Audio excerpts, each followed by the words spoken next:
Qu'est-ce qui est là sans faire, hein? Maintenant, sans faire. Donc ça ne dépend pas du faire ou du défaire. Parce que le faire, c'est encore le devenir. C'est encore... il y a ce maintenant et il faut faire quelque chose.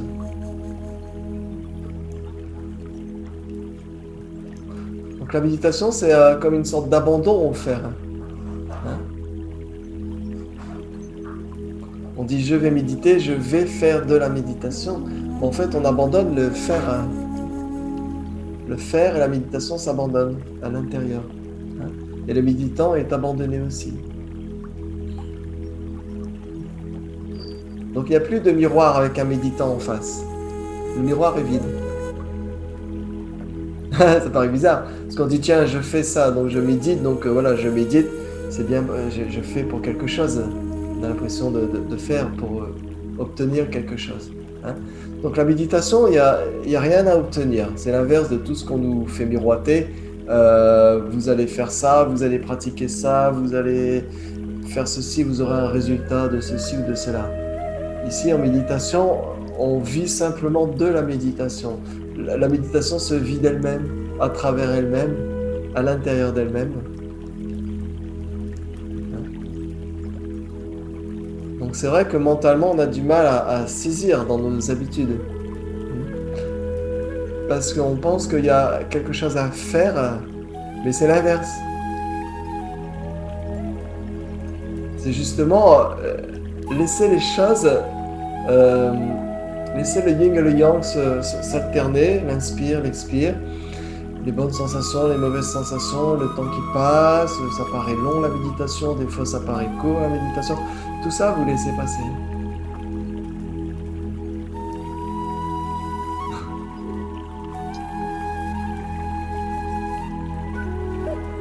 Donc il n'y a pas de faire. Et si on regardait les textes bouddhistes ou taoïstes, c'est toujours en négation. Il n'y a pas ceci, il n'y a pas cela, il n'y a pas... Le sutra du cœur, il n'y a pas, il n'y a pas, il n'y a pas. Hein? On ne dit pas ce qu'il y a. On dit juste qu'il n'y a pas. Parce qu'on ne peut pas dire ce qu'il y a ici. Celui qui vous dit ce qu'il y a là maintenant, c'est pas possible. C'est encore une interprétation, c'est encore un concept.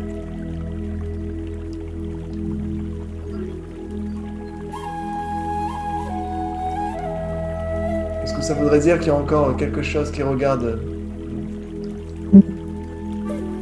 Il y a encore deux. Il y a encore la dualité.